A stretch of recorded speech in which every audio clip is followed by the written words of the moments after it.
thank you and welcome to another episode of Geek U.S.A., an all things nerd podcast where the Trekkie meets the Techie. My name is James. And my name is Carl. And this week, we're going to be talking about Dream Theater's fourth record, the misunderstood masterpiece, Falling Into Infinity.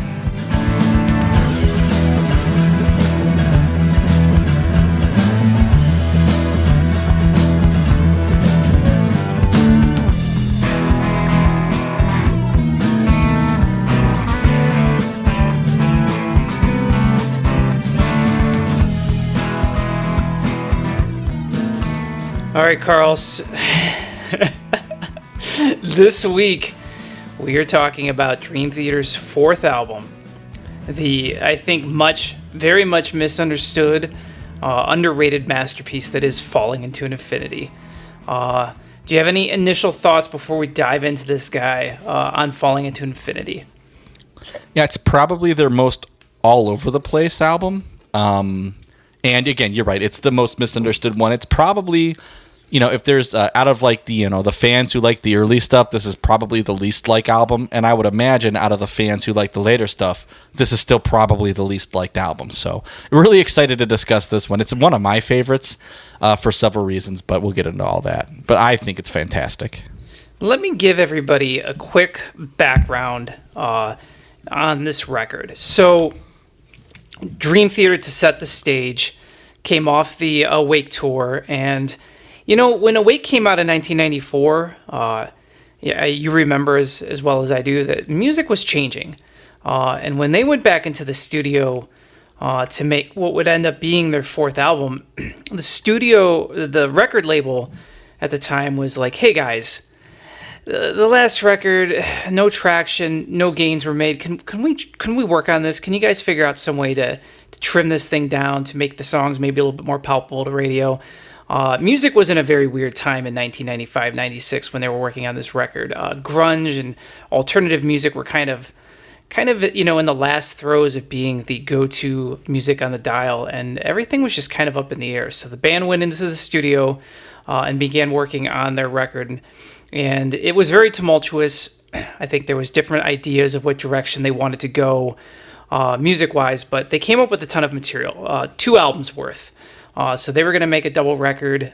Songs at this period of time that were being written were the infamous Metropolis Part 2, which is much different sounding than what would end up becoming the record later on. But the record label kept saying no, no, no, no, no, and after a year and a half of writing, the band finally had what they thought were the goods, and the record label said, "That's great.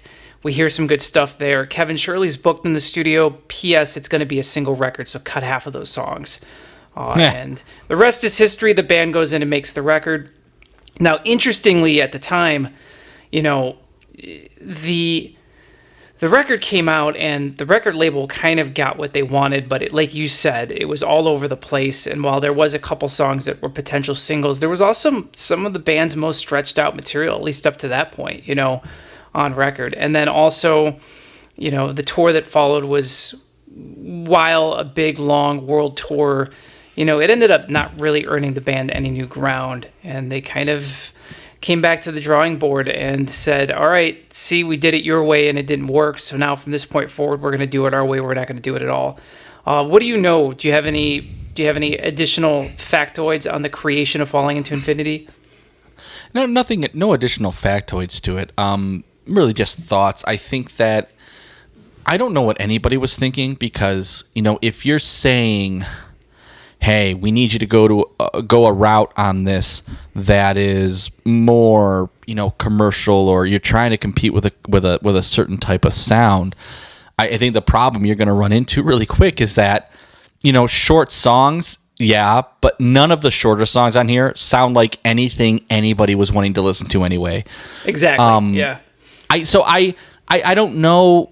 Like, I understand the point of what they were trying to push for. I get that, but I don't know why anybody thought that that's what it was going to yield. Even if this album was, it could have been 24-minute songs, it wasn't going to yield what anybody wanted it to. So I'm not sure exactly what the finished 2-disc product would have sounded like, or this, that, or the other. I know you could piece together a lot of the demos and get pretty close, but there was no chance for it to be what they wanted to anyway. In a weird way, though, I think that when you kind of put limits on artists, I think it creates something that comes out in the music that makes me really want to listen to it.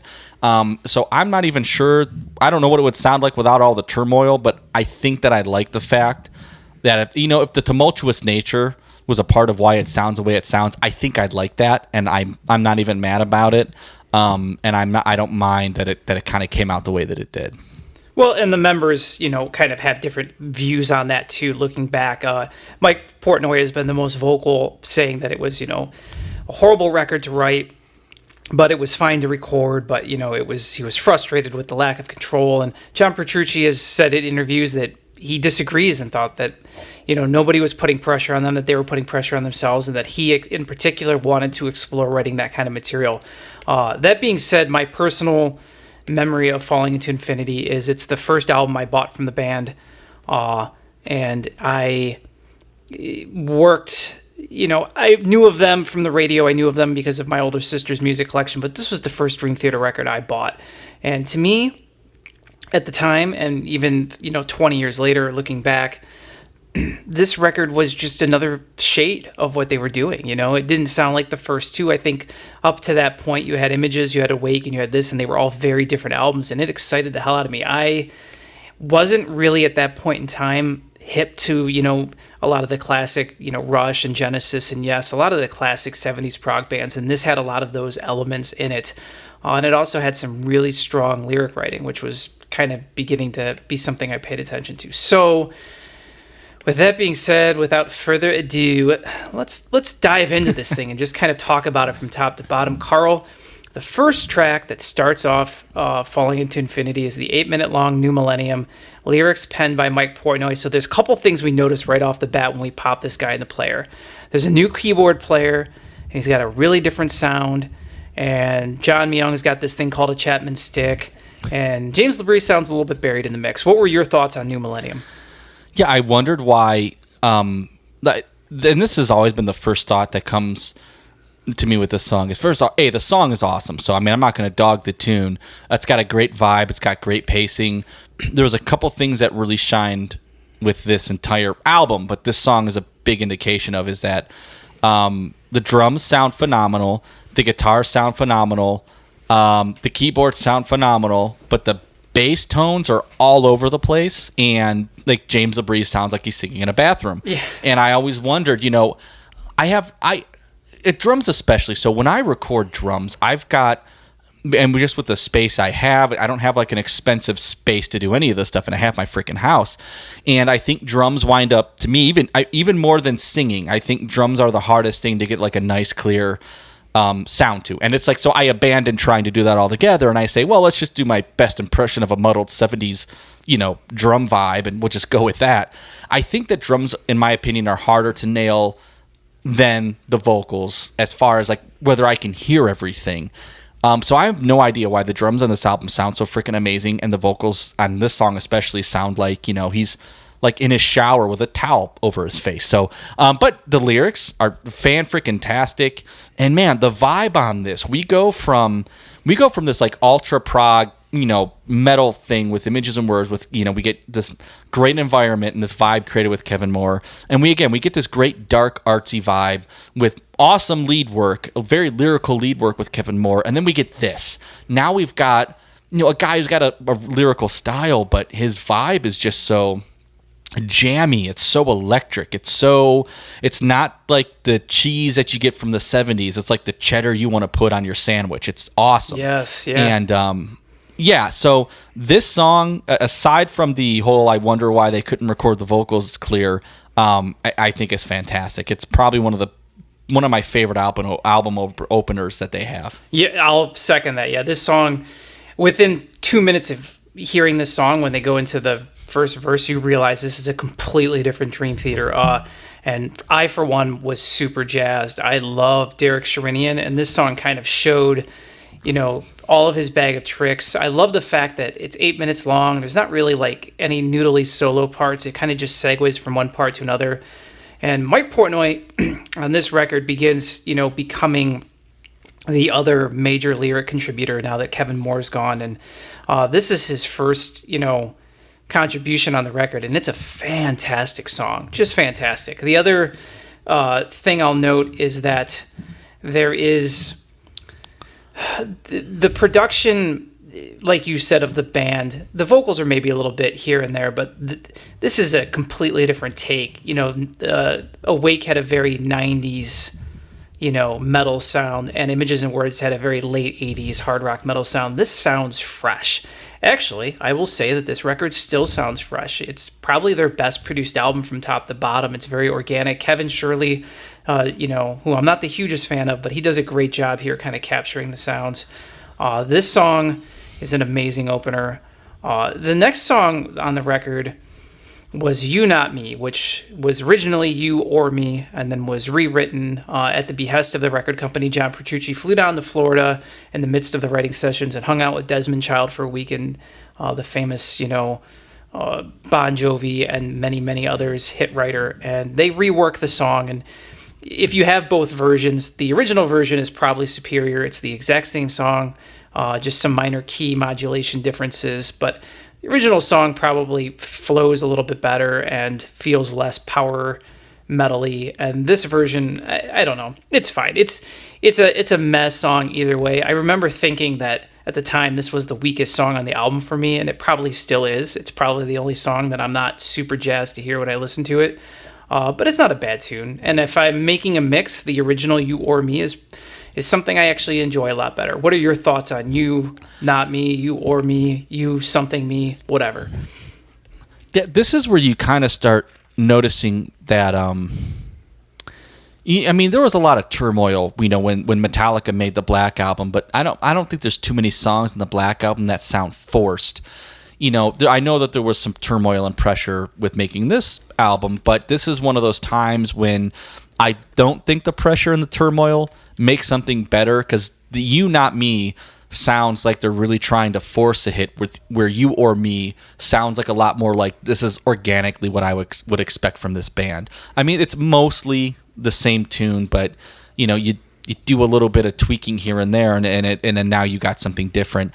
They're trying to force a hit with this one. I think this is kind of like the first of really only two examples that I could think of where it sounds to me like they're really desperately trying to force a hit out of something. Lyrics are still fantastic. I love they're not saying too many things that's that metaphorical. They're kind of saying some stuff that's a little straightforward, but you're not exactly sure where they're coming from. So, I like the lyrics.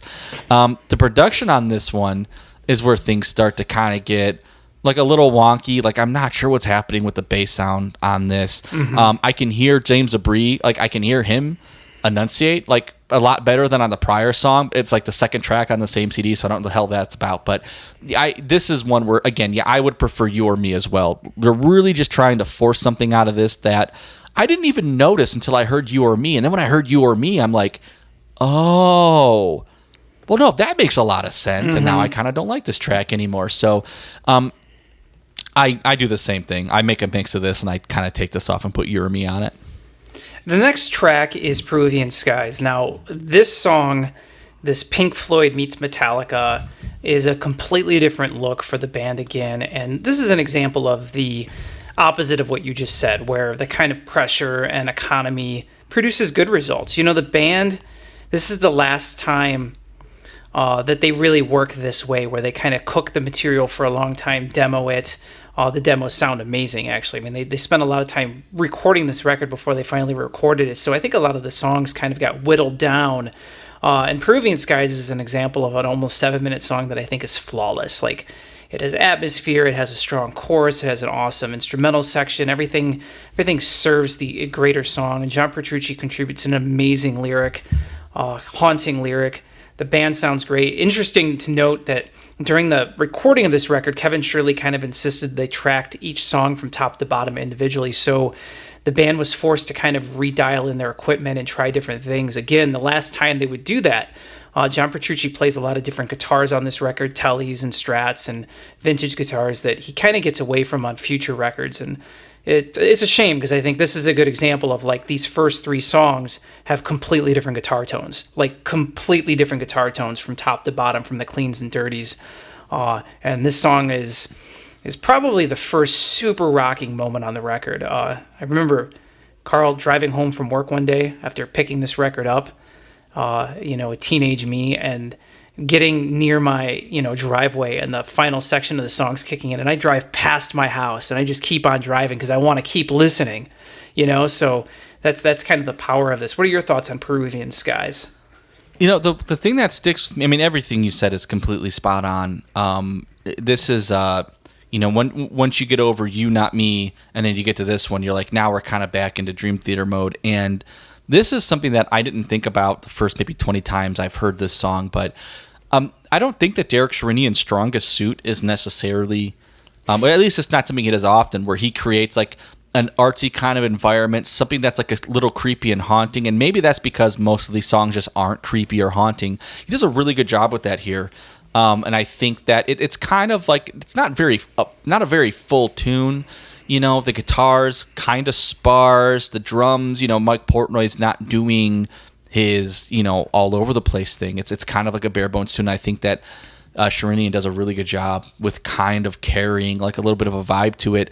Very artsy, very kind of dark. And you know what? Again, we're not getting, just kind of like with New Millennium, we're not getting like a bunch of lead things like all over the place. It's just a really good solid tune. It's only like a little over 6.5 minutes. It feels so much longer, but like in a good way.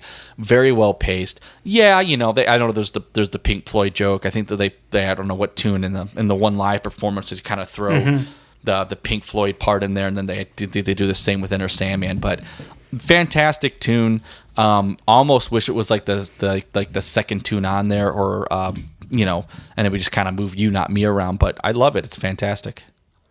It's like the one tune on there where the production, it's like there's like 3 songs on here, maybe only 2, where the production for everybody is nailed, and this is one of them. It's one of my favorite John Petrucci guitar solos. It's kind of, he doesn't really do this, like, it's almost Kirk Hammett-ish, and like it's very heavily wad and very lyrical. It's almost his best, Black Album impression, and it works so effectively. It's the reason the end of the song is so heavy is because the beginning of it is so not, and it's that ebb and flow that really creates the dynamic that works.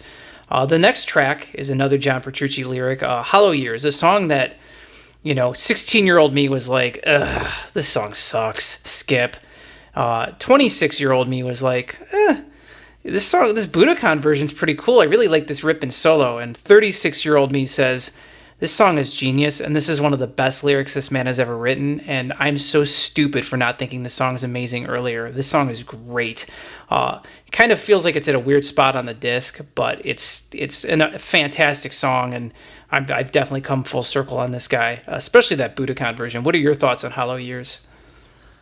Yeah, I love Hollow Years. I loved it since I got the album. I never not loved it. And it's such a catchy thing to hum. It's such a catchy thing to sing. And there might be some of my favorite lyrics that Dream Theater has. And you're right. It is kind of like a weird spot for the tune. But now that I think about it, I'm not sure where else you would have put it. Maybe you put it like between Take Away My Pain and Let Me Breathe or something. I don't know. But it's fantastic. This is one of those examples where, and they almost don't come back to it in their career this consistently, where you can be this like prog group and this big prog element, but like in something a little smaller and something a little shorter and a little more contained, where like my ears don't get fatigued, and sometimes I just think that like my brain doesn't have the stamina to just listen to the stuff they do these days, with how all over the place it is. And people love it. Mm-hmm. People love like the marathon solo runs, and that's great. And maybe it's just I'm only like 34 or something. I don't know. Maybe I'm just getting old, and like I just don't get it, and I'm just kind of stuck with what I like. But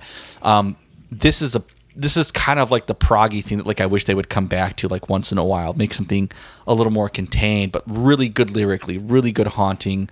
And then just this kind of like sad tune that just kind of speaks on a lot of levels. Again, the production on this is fantastic. Like I don't have a problem hearing Labrie on this one, so I don't know what the heck happened with New Millennium, but this is fantastic too. I so far don't think that we've hit a clunker on this album. No, and this record has a very strong like Spanish nylon string influence on Petrucci's playing aspect. And I remember at the time I wasn't really hip to a lot of jazz yet. I would become a big jazz head later on and realize that this was him channeling some great jazz guitar players.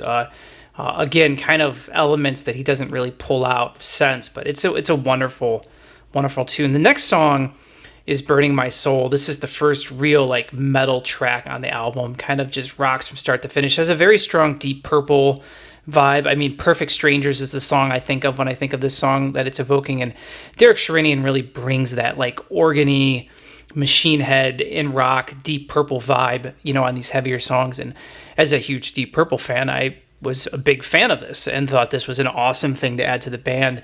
The song, it's Portnoy does the lyrics, and the lyrics might be a little cheeky, for my taste. But I've actually come to realize that, again, I feel like the lyrics are actually really smart, and the song works in a lot of ways, especially when I think about it evoking that Deep Purple vibe. What do you think about Burning My Soul and the wicked organ solo in it? That's the only part of the song I like. I'll be frank with you. Oh, the older I've gotten, there you go. I even fans of this album are probably going to want to brick my house for this. I honestly just don't like this song. I would just leave it off the album altogether. I don't think the lyrics are good. The only thing I would keep is like his organ solo, and I just put it as like a bonus track so I can hear that whenever I really want to hear an awesome organ solo.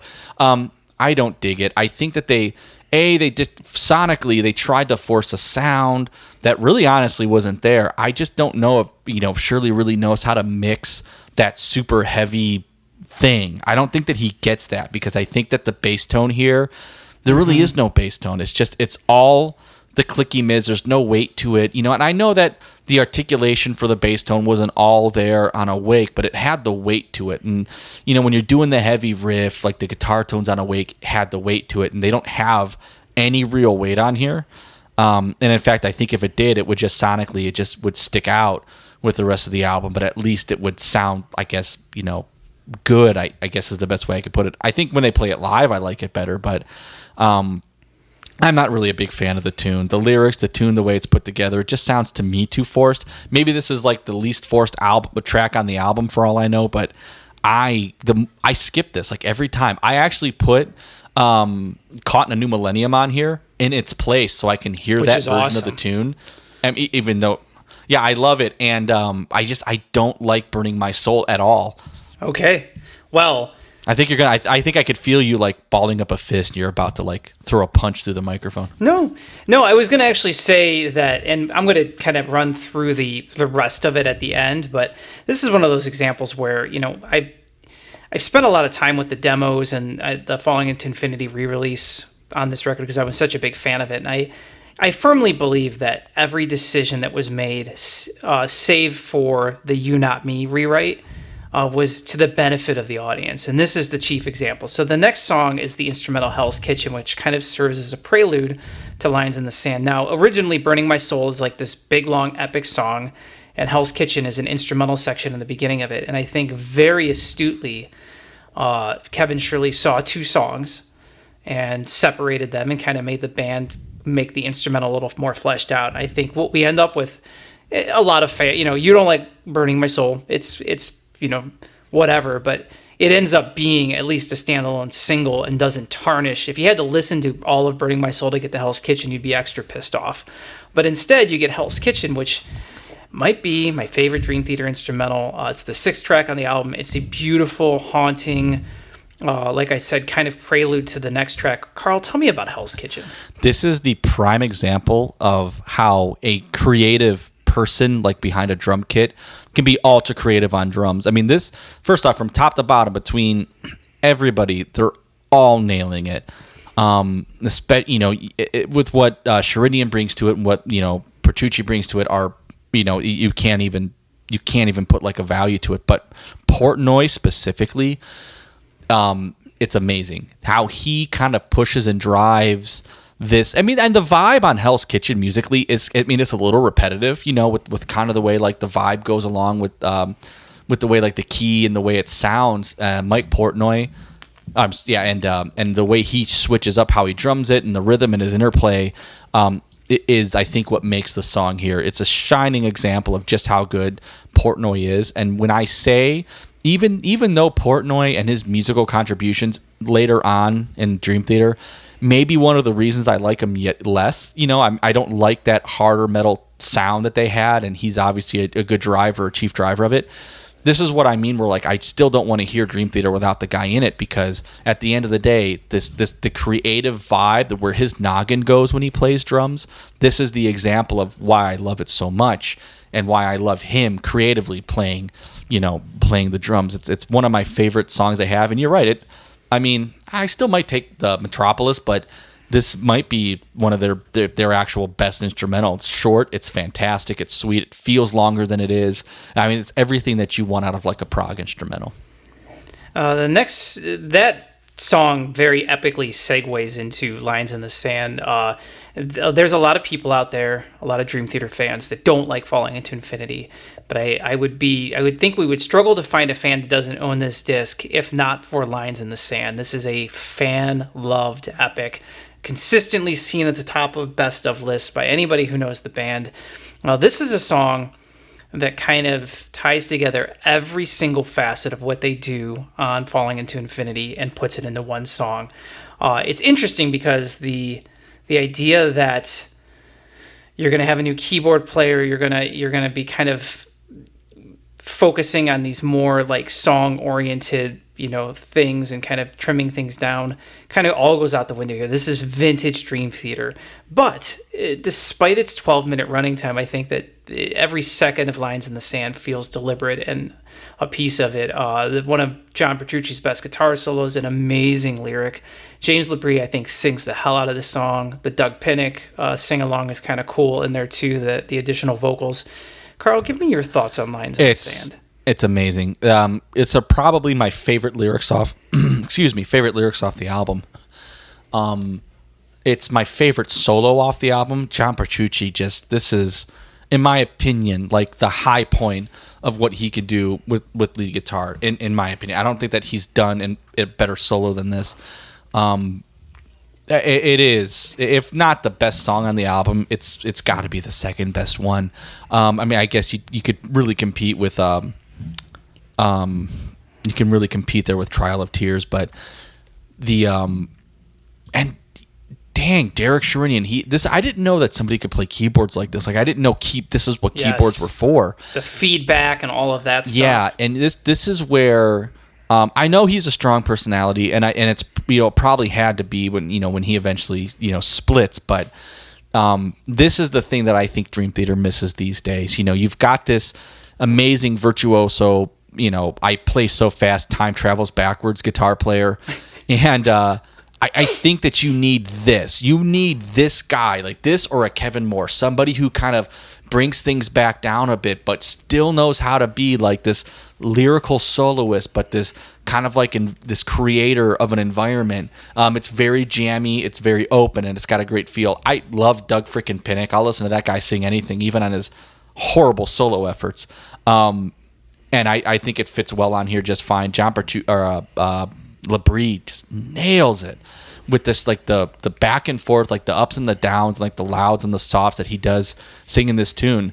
It's got to be the best song on the album by far. Well, and I think this is one of those ones where the production of like the band, everything is sonically perfect. Mm-hmm. Nails it. Whereas New Millennium or You Not Me might have problems with the bass or the vocals. This might be the band's best produced song. The band just sounds amazing. They really captured something here. Interestingly, to note, the title of the album, the working title was Stream of Consciousness, and the band kind of at the 11th hour felt like maybe that's a little too pretentious, but it comes from, the lyrics of Lines in the Sand, and John Petrucci's the one who came up with Falling Into Infinity kind of out of nowhere. It's a genius title, obviously, kind of like all the lyrical and all of the word content on the record is just so well placed. I love those freaking harmonics that John Myung pops on his bass too. Like just all those little touches, all the little flourishes are just killer. The next song on the album is a super heartfelt, power ballady-esque song, Take Away My Pain. John Petrucci writes, for his father, who's dying of cancer. It's a super gripping song. I remember, I had read for years, especially Mark Portnoy was very dissatisfied with the final product and felt like, it was a Disneyland, theme song or something. It had a really goofy vibe that he always kind of down talked in interviews. And then I finally get a hold of the demo. I remember back in the day, I bought a Japanese pressing of this. I have like 5 copies of this record because I liked it so much. And so I finally got a copy of the Take Away My Pain and listening to the demo, and I'm like, well, I mean, I get what you're saying, but it's not like the demo sounds. I mean, the demo is just acoustic guitar, distorted guitar in the chorus. It's just a typical power ballad. At least this is different. But either version, I think it's still an amazing performance. And it's just an amazing song. Awesome guitar solo from Petrucci. Really strong vocal from Labrie. Do you like Take Away My Pain? Yeah, I go back and forth on which version of it. Just depends on the day. I think that the nice thing about the 2 different versions on this is they're not that different. I get that, but they're. It's not like I think one's obviously better than the other. They carry just 2 really different vibes. Where I just think You or Me is way better than You, Not Me. I think this is just really different. You could honestly, whatever day whatever day you catch me, I might just pick a different version of it. But I like it. There's not much to say about it other than, it's a fantastic lyric and it is a really good tune. They don't really do the solo on here is actually really good. There's not a ton of anything else going on though, except that, sad lyric, cancer is a horrible topic, but if you're going to sing about it, this is a really poetic way to do it. And again, pretty awesome solo in this tune. The next track on the record was Just Let Me Breathe, the kind of like final rocker on the album. More Mike Portnoy lyrics, kind of venting at all things, media and pop culture at the time. The song's a ripper.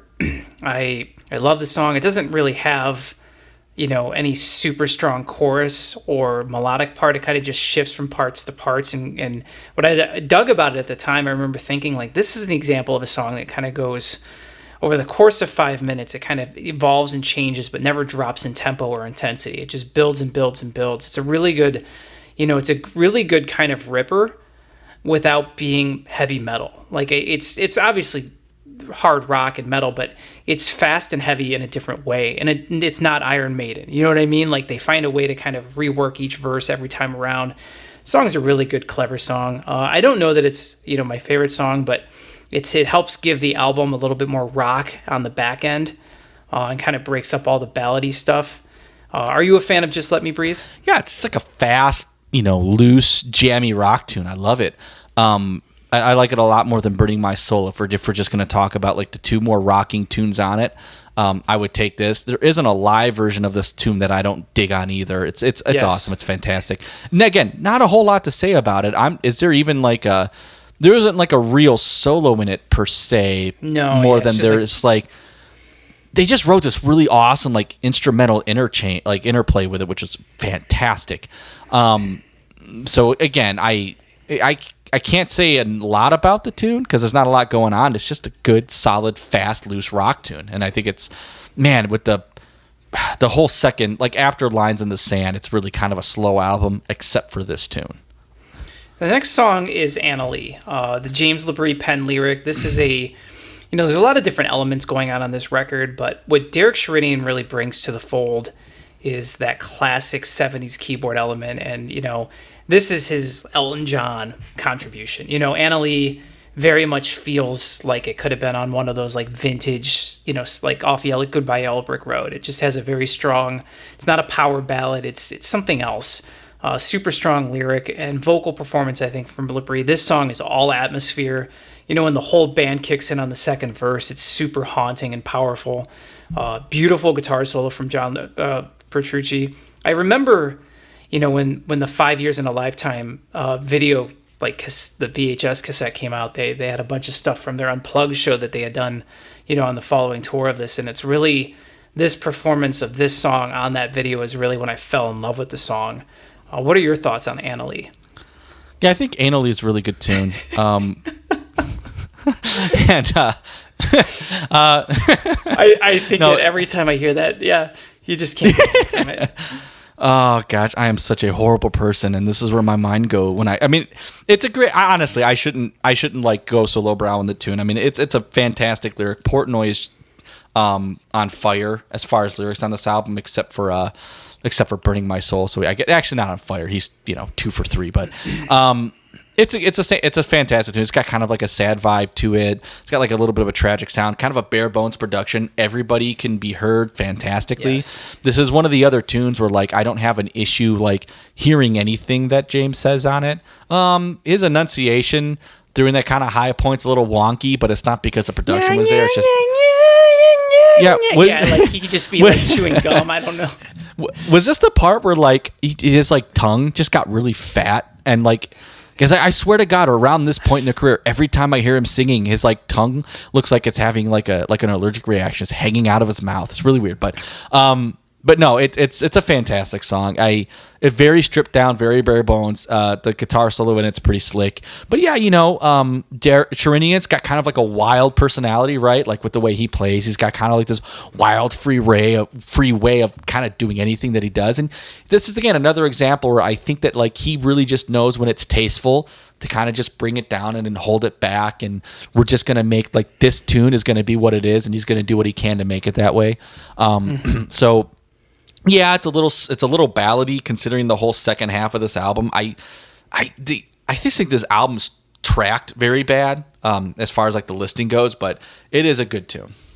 Yeah, so that brings us to the closer, Trial of Tears, perhaps my favorite album closer of any of their records. I love this song.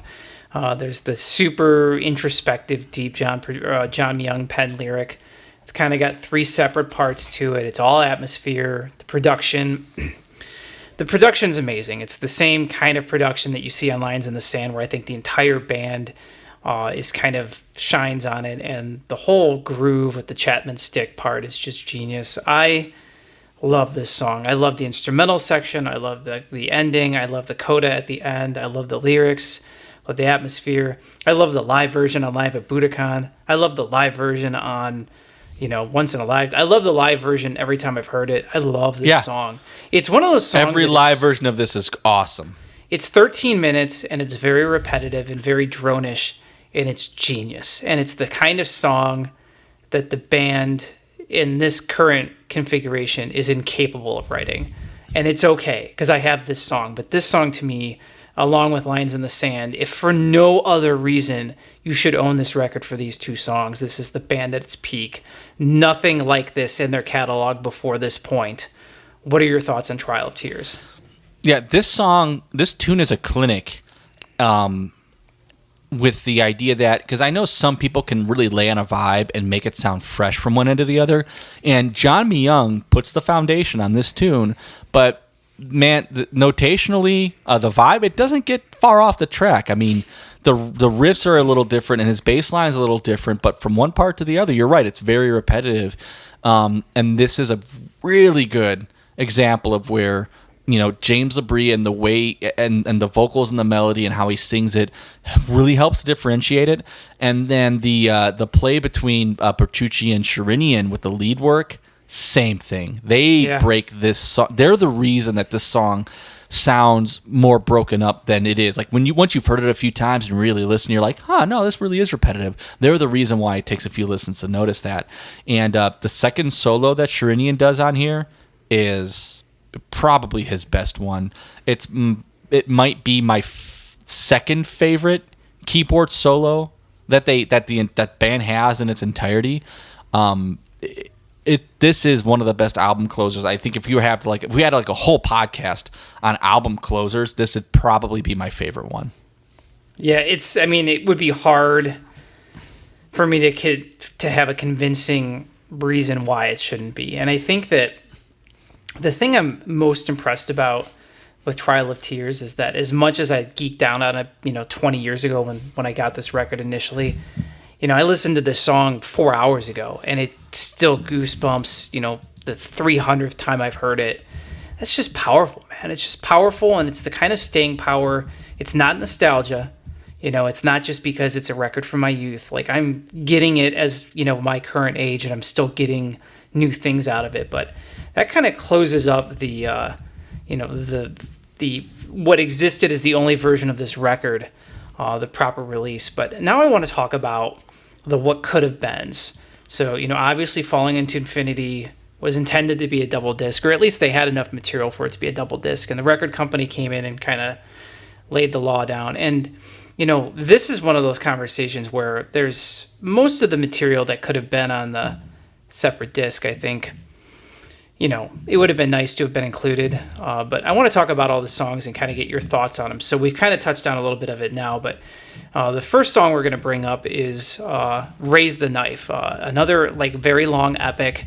Of the epics that were recorded for the record, the two that made it on there, I wouldn't change either of those with Raise the Knife. But, for those who haven't heard it, the 20th anniversary, the score live release, there's a very good, that's probably the definitive version. It's actually, I think, better than the demo version.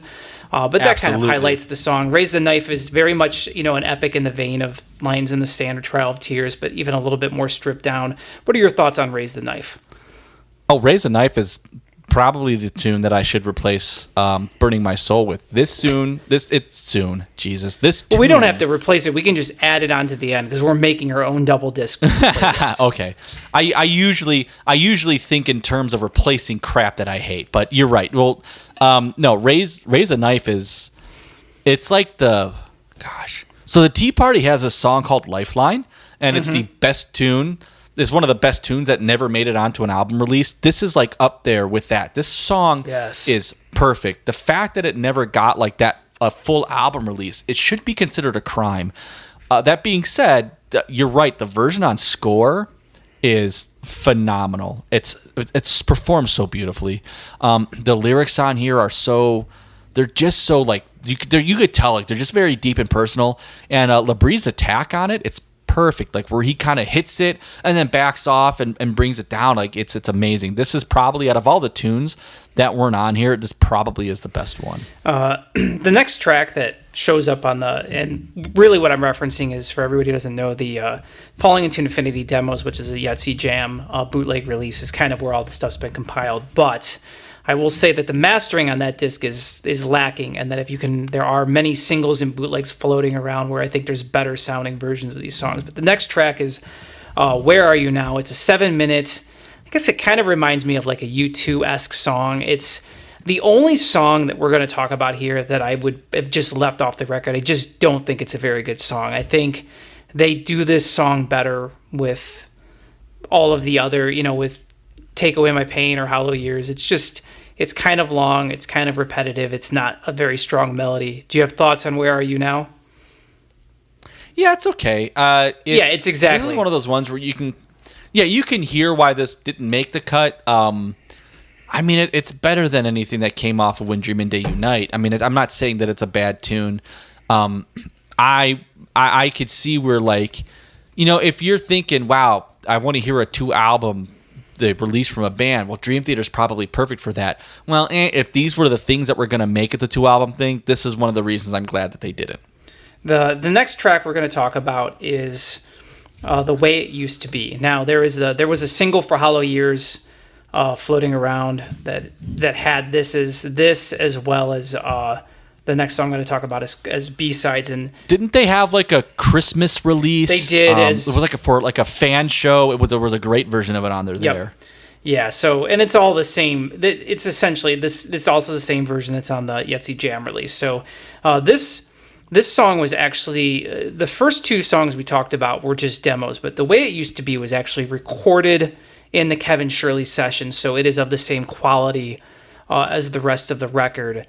It was left off. It's a great tune. James Labree pens the lyrics. This is the song. You want to kick Burning My Soul off? Just put this one on. This is a great song. Again, It has a very strong U2, kind of pop art rock vibe. Just genius song. I'm a huge fan of the melody. I'm a huge fan of the lyrics. Just really clever song. Are you a fan of this guy? Absolutely. This is one of the reasons I wish it was a second album, a 2-album thing. All the other stuff, the version off of the Yahtzee Jam is fantastic. I love the live one off of what was it? What did they call? It was called Cleaning Out the Closet. I'm thinking of. Cleaning Out the Closet. Yes. There was a Christmas one, but that's not that.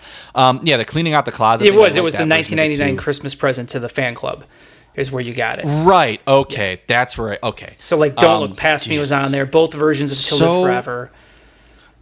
To Cover My Eyes was on there. Yes. Yeah.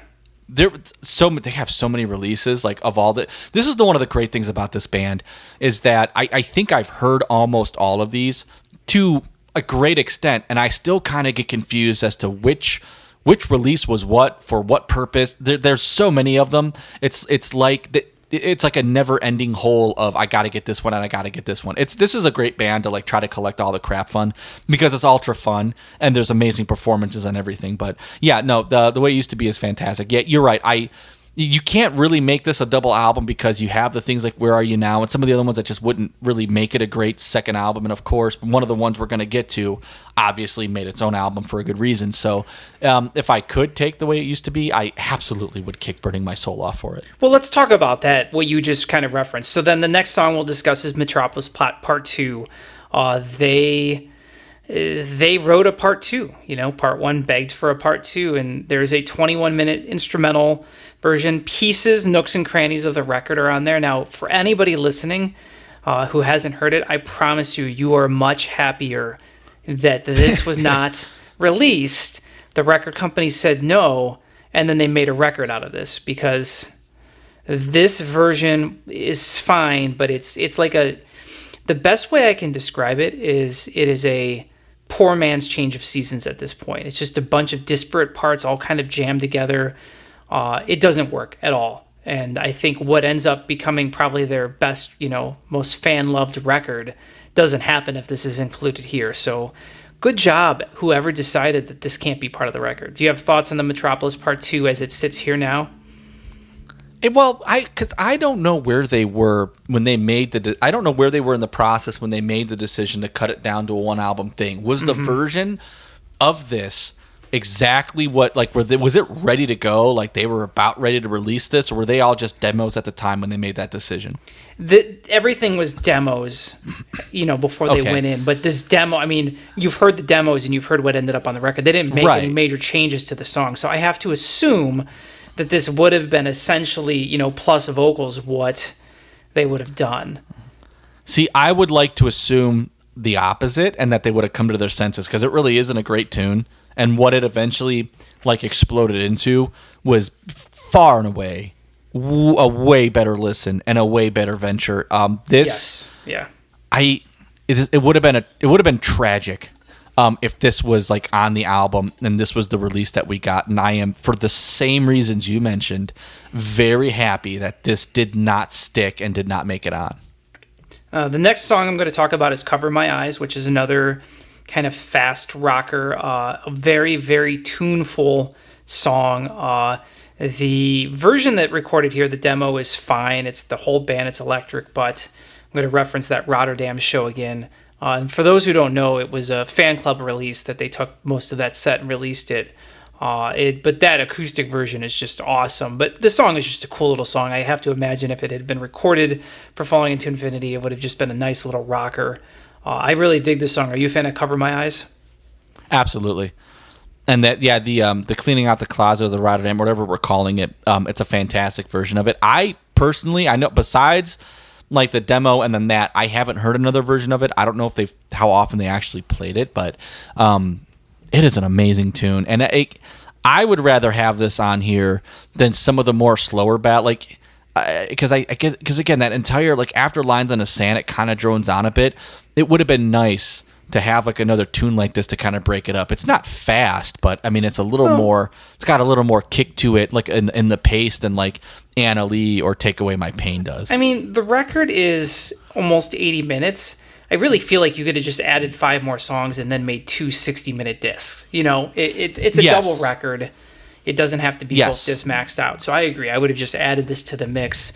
The last song we're going to talk about from these sessions is the song Speak to Me, which it's beautiful. It's a beautiful song. The version from that Rotterdam show, I think, is the definitive version, but the demo with the drum machine sounds cool too. It's just it's like nothing else they've done. Again, I hate to keep saying U2, but it's just like it's an artful alternative rock. It kind of has an REM vibe to it almost.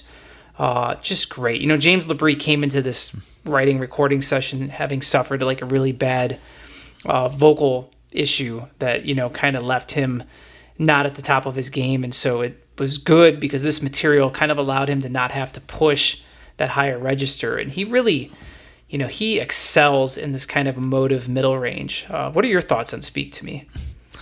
This is another one of those ones with just like the way it used to be. I think it's kind of tragic that we didn't get like an actual album release of this tune. Yeah. Because it is really that good. And again, just to break up the monotony of like the style of ballad that's on the main disc, if you made like 2 60-minute discs and marketed it that way, I think it would have been fantastic for that. There's a tune that I used to be under this weird impression, and I'm not sure where I got it. I always thought To Live Forever came from this session too, but I am wrong on that. That came somewhere between like Images and Awake. Yes, they recorded it twice. They recorded it both for Images and Awake. I have both versions. The biggest difference between those two versions is that the one for Images has the triggered snare and sounds like it would have been on Images, and the one for Awake it sounds like every other song on Awake, but it's the exact same song and melody. The definitive version, of my opinion, of this beautiful, beautiful song, To Live Forever, again comes from the Rotterdam show. The full band version, it's 8 minutes long, featuring an extended solo between Derek Sherinian and John Petrucci at the end, segueing into the intro of Lines in the Sand as the final, musical crescendo. James Labrie's voice is obviously very raspy, and he just sings it perfectly with the perfect amount of break in his voice. It fits so well. The raspiness fits. Do you know that live version that I'm referencing?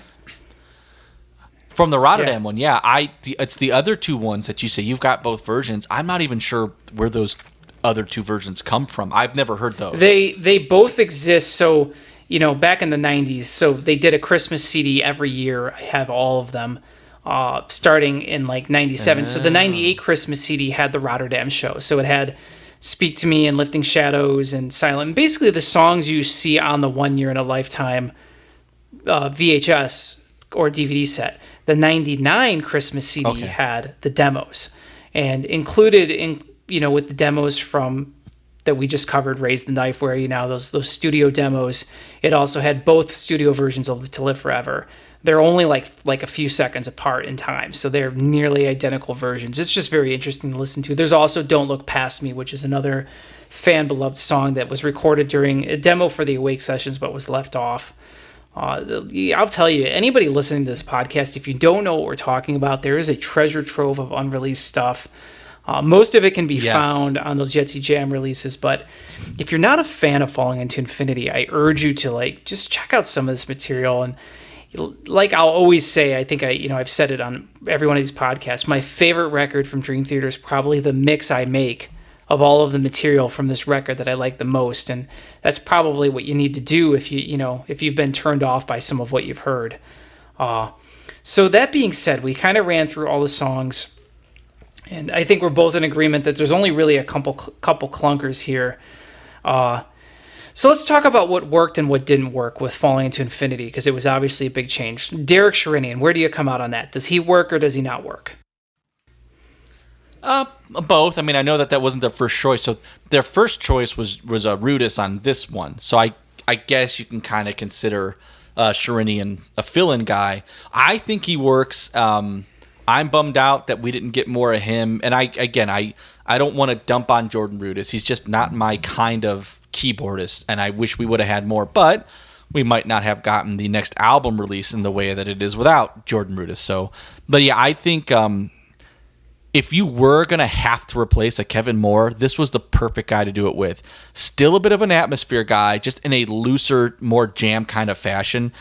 And probably made, because of that, had a big contribution to being one of the most unique albums that Dream Theater will ever have done. Yeah, I mean, I was thinking about that when I was listening to it earlier today. I love Derek Sherinian, and I wish there had been at least one more record with him, because I think that this vibe of the band is super cool. But, To Rudis's credit, I don't know that Derek Sherinian could have or would have pulled off Octavarium, which I think is one of my favorite songs from the band. And that has a lot of 70s vibe. It's just Rudis has a more Emerson, Lake and Palmer to, Rudis's Deep Purple, like in the way they approach those 70s sounds. So it's just different sides of a different coin, of the same coin. But so let's talk about what worked and what didn't work in regards to the fan reaction. This record did not work. The band went on tour. The band came back. The band had not broken any new ground. And Mike Portnoy very famously, kind of given the band an ultimatum and said, we either do it our way, which was really his way, let's just be honest, or I'm out. I'm going to do something else, and kind of put them on notice. And they said, fine, we'll be a unified front. We'll tell the record company. And then Atlantic Records, to their credit, said, fine. Then do it, do what you want to do. And the band made 4 more amazing records. Do you think that this record is deserving of the kind of consistently at the bottom of everybody's list from fans? It depends on what in a way, yeah, because it was a very strong departure from the kind of prog that they did. It wasn't as heavy. It was definitely more of like an open-ended, looser prog album with very little metal involved. So I can understand it and I can kind of see it. I love it for its uniqueness, but even in my own admittance, there's at least one song I would have left off altogether. The production on it's not super fantastic. So I can kind of see it. I think it's better than most people give it credit for, but I don't fault people for being down on it. It's just not something that they like. I just happen to think it's amazing. Sherinian works all over it. I don't think that there's anything on the album that doesn't work. I just think that a tune or two doesn't work, and that's kind of it. Is it a better record if it's a double record? If what you and I said, not if it was the double record they wanted to make it, absolutely Gotcha. not. If it's like what you, because obviously, Jim, we are the experts on everything, and everything would be better if it was done our way.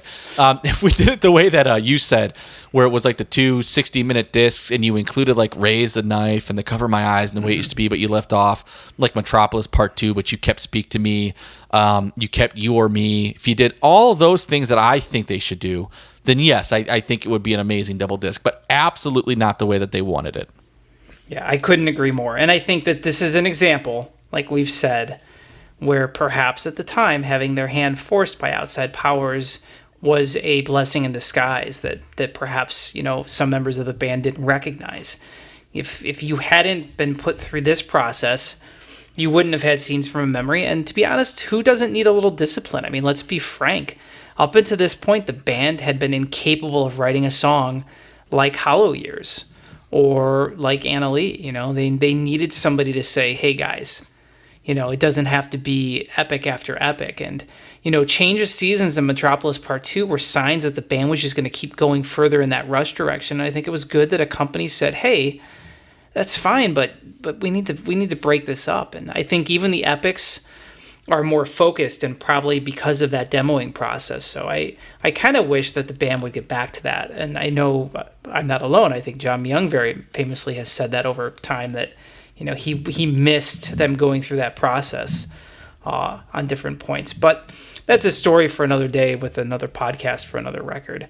Let's wrap this guy up. So Carl, where does this record sit for you?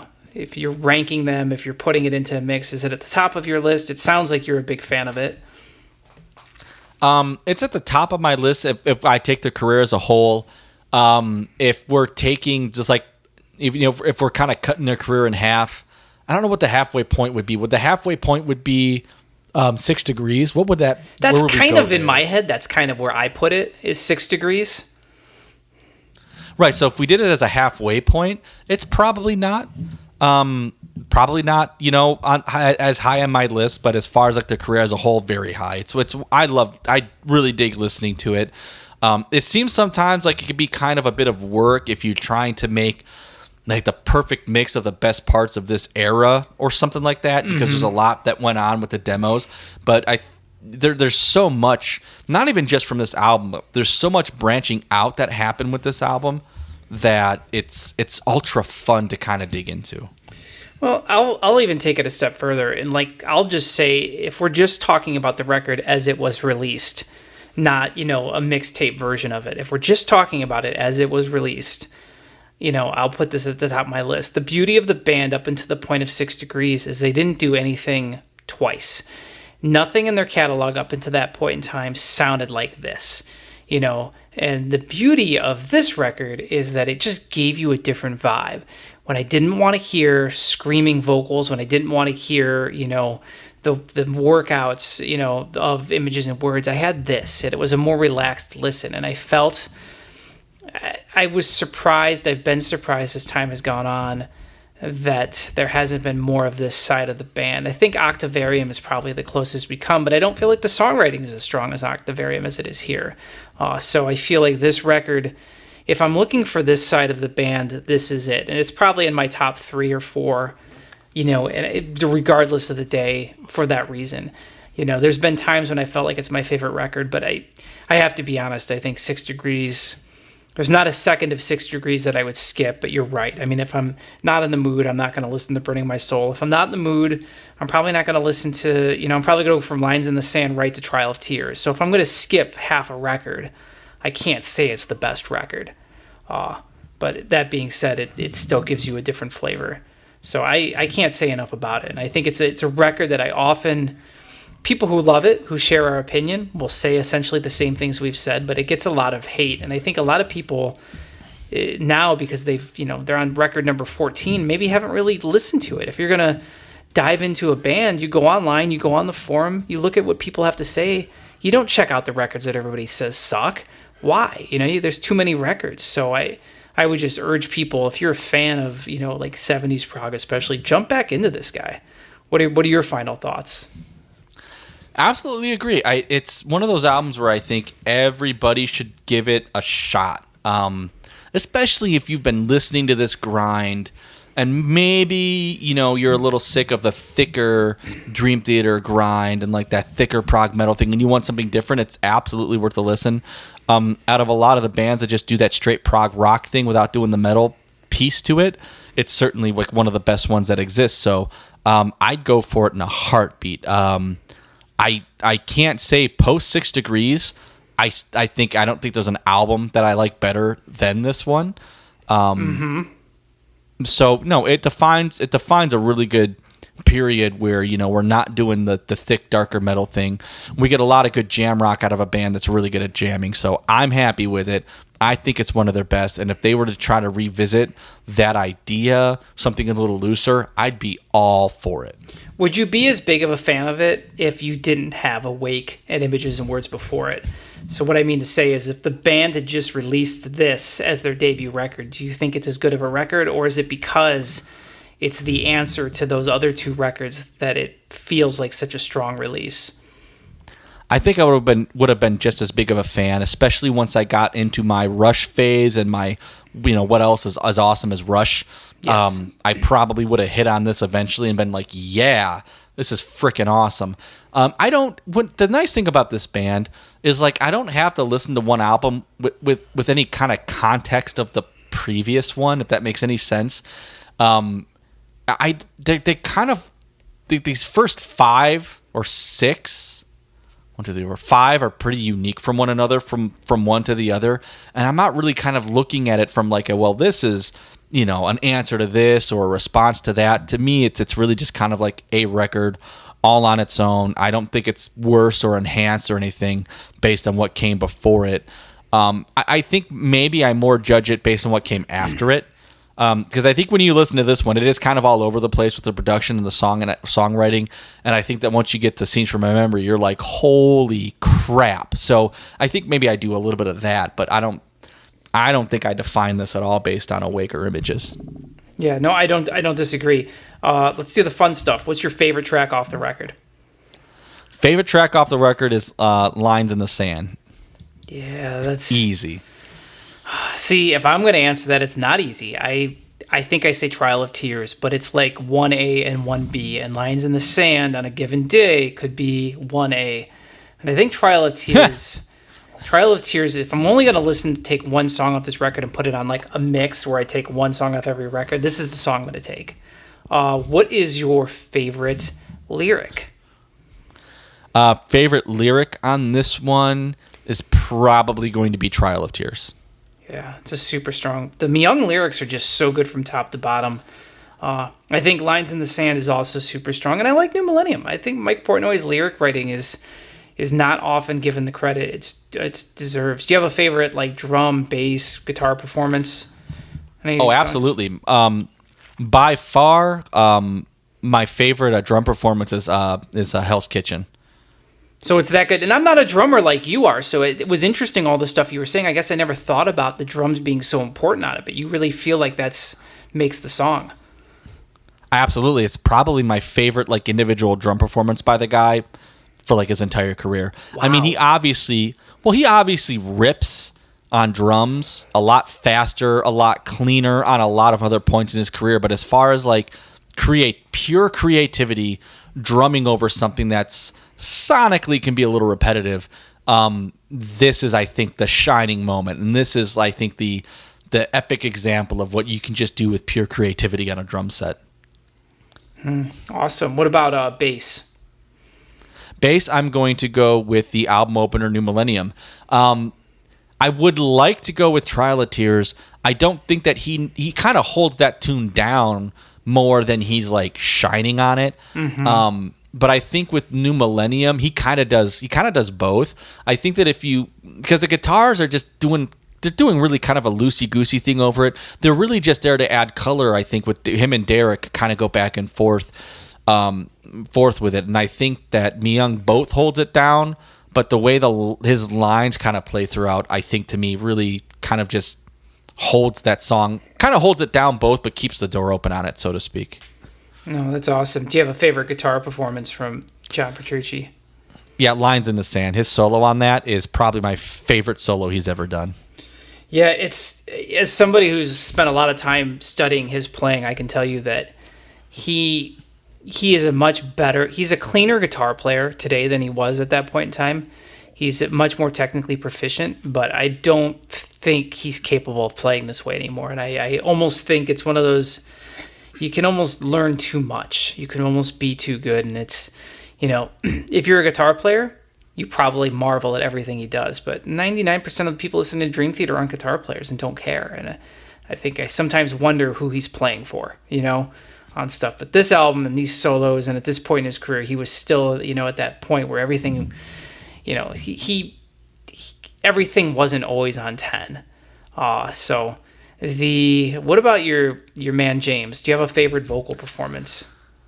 If I could cheat and pick Raise the Knife, that would totally be the one I would pick. Yeah. Great, then I'm going to pick Raise the Knife. It's another example of Portnoy did the lyrics to Raise the Knife, right? I believe so. He does pretty wordy stuff, and I think doing that, like shoving a lot of words into something, I don't think that's easy for a singer. And you guys like Meatloaf do it, but Meatloaf, he's not really doing this, I'm stretching the range, I'm this like prog operatic guy, and Labrie kind of doing both, and with some of these songs.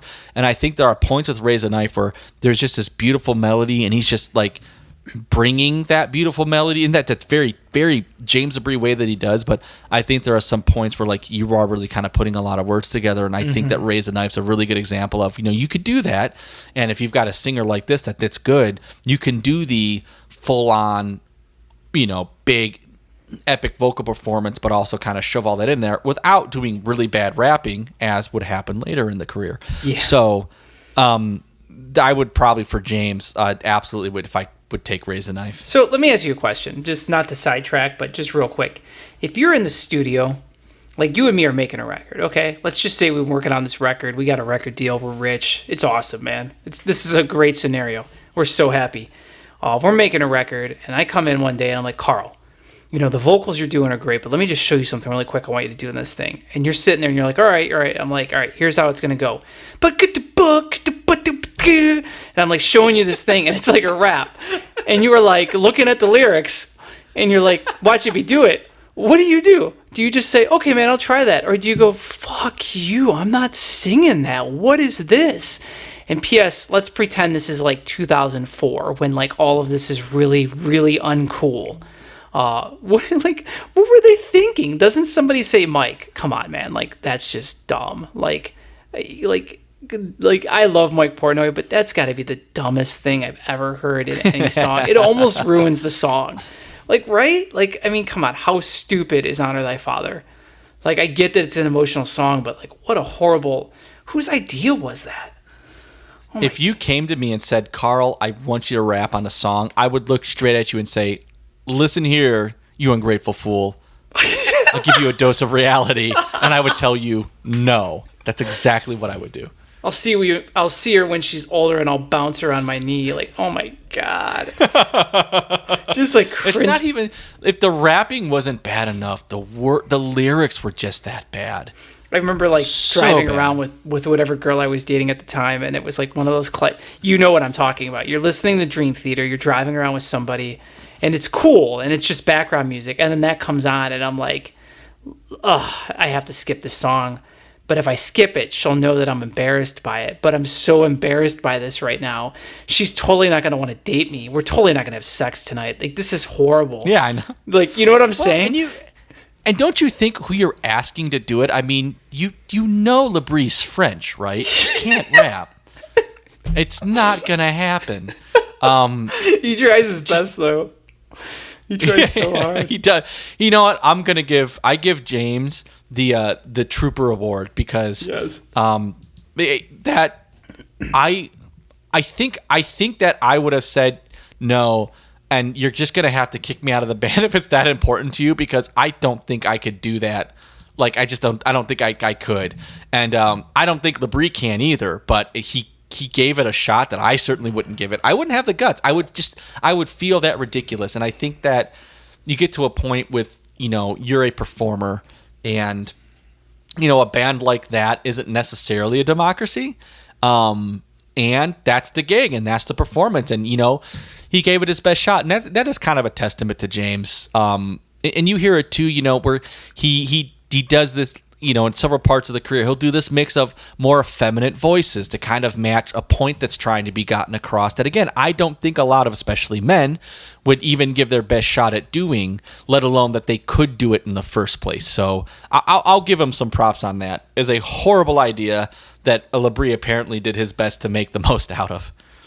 Yeah, no, he definitely gets the Trooper Award on a lot of these later records, but I think on Falling Into Infinity, which is probably, like you said, in terms of his vocals, it's probably the worst recorded record for his vocals, and it's probably where his voice is the most fragile. I think it works. I think it works on most of these songs, and I like it. I'm glad it's not awake, balls to the wall James Labrí singing, Peruvian Skies. I'm just glad. I'm glad that it's right. This different thing, because I just don't think it would have worked. And I'm glad they brought Doug Pinnick in to kind of do those wails and lines in the sand. I think the whole thing works to the better. And by the time the band comes back on the next record, what will be our next podcast on this topic, everybody's in a completely different place, and all is well. So if you hated Falling Into Infinity, you didn't have to wait long to get back to your talk about it.